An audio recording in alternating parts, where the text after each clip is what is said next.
Pinche troncote aquel, irá.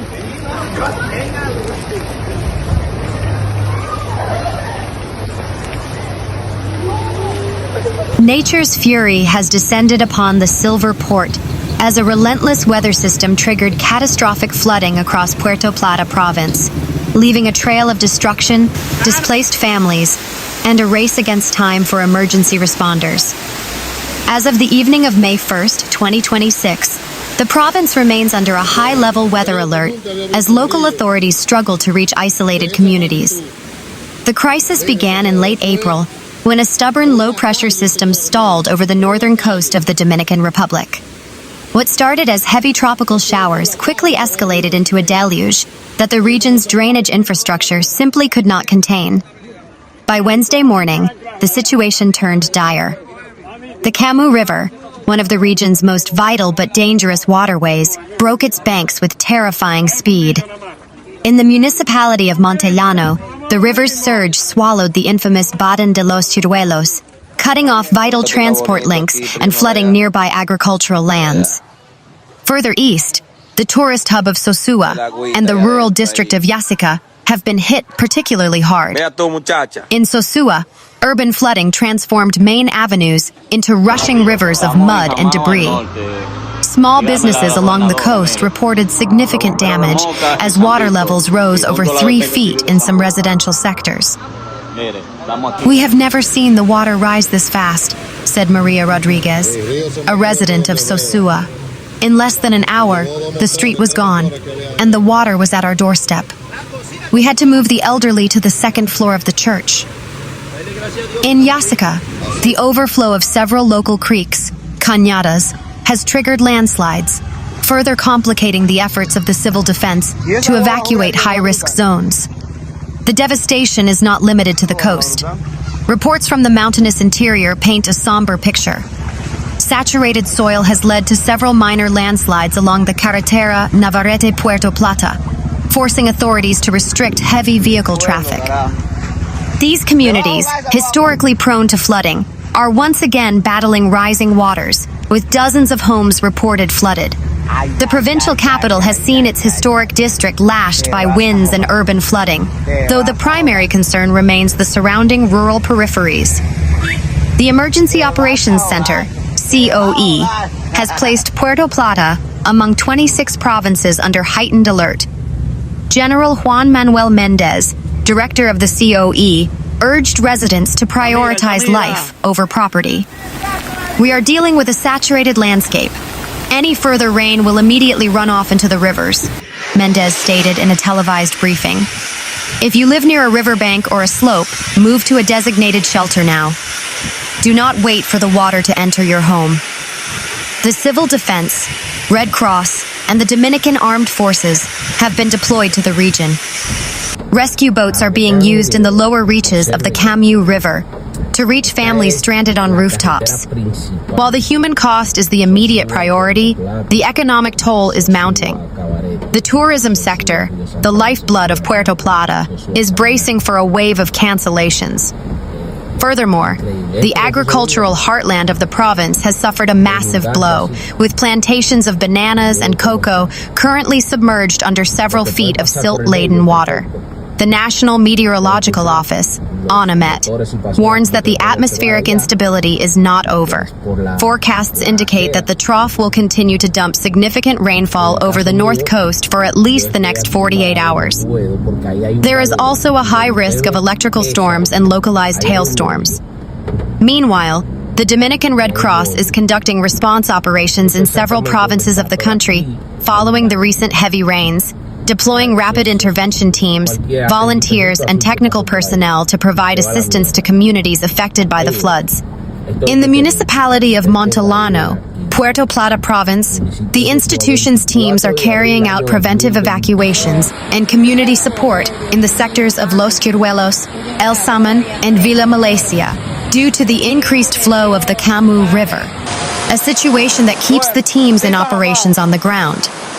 The institution maintains ongoing operations in Puerto Plata, Santiago Rodríguez, Espaillat, María Trinidad Sánchez, Duarte and El Seibo, actions that are carried out in coordination with the Emergency Operations Center, COE, and the institutions that make up the Prevention, Mitigation, and Response Committee.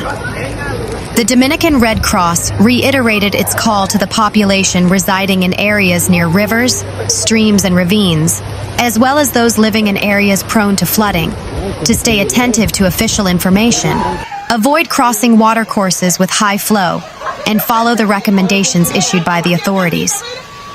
The municipality of Castañuelas in the province of Montecristi remains underwater after the Yaque del Norte River overflowed, while authorities warn that the situation could worsen in the coming hours due to continued rainfall in the region. Meanwhile, dozens of families in Cibao communities were affected by flooding after the intense rains that have hit the country in recent days. The mayor of Castañuelas, Winston Álvarez, reported yesterday that the rising waters of the tributary have reached the central part of the municipality, affecting homes and commercial establishments. The river suddenly overflowed its banks, reaching about 200 meters above its normal level, which has caused flooding in nearby homes and businesses, explained the municipal executive. Álvarez indicated that, although emergency agencies are in the area, the water level continues to rise and official aid has not yet begun to arrive, even though the provincial governor has already submitted the corresponding report to the central government. The mayor specified that the rains recorded in the mountainous area of Santiago Rodríguez and Villa Los Almácigos continue to directly affect the increase in the river's flow, which keeps local authorities on alert. Regarding infrastructure, he recalled that they have repeatedly denounced the deterioration of the bridge over the Yaque del Norte River.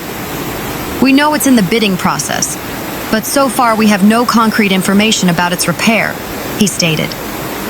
In the agricultural sector, the damage is already significant. According to preliminary reports, more than 3,000 acres planted with bananas and rice are underwater. The mayor made an urgent appeal to national authorities for humanitarian aid to be sent to the affected families. Rice producer Mayanson Sosa explained that thousands of acres of rice, located in the agricultural project of the community of Jobo Corcovado and Bohío Viejo, belonging to Montecristi, are underwater. Sosa said the rice harvest, which has just begun, is already being affected by the overflowing Yaque del Norte River. The rice farmer explained that if the rain continues, the losses will be incalculable. The district director of Palo Verde, Carlos Regino Reyes, pointed out that this community, considered one of the most vulnerable in the province to atmospheric phenomena, remains under constant surveillance. We are monitoring the river's rise, and we are confident that there will be no loss of life. We already have agricultural damage, but the most important thing is to preserve lives, he said. Reyes indicated that, together with the civil defense and the fire departments, preventive protocols have been activated, especially in the areas most prone to flooding. He also expressed concern about the situation in Castañuelas, noting that if the increased flow continues, Palo Verde could also be affected in the coming hours. Authorities reiterated their call for the public to stay tuned to official information and follow the recommendations of relief agencies. Dozens of families were affected by flooding after the intense rains that have hit the country in recent days, according to directors of civil defense from different locations in the Cibao region, such as Jamao al Norte, in the province of Espaillat, and the province of La Vega.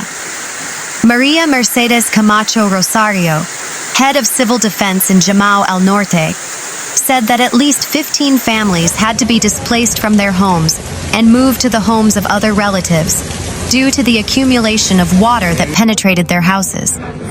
He explained that every time it rains heavily, those homes flood again, because he understands that these families need to be permanently relocated from those areas near rivers and ravines.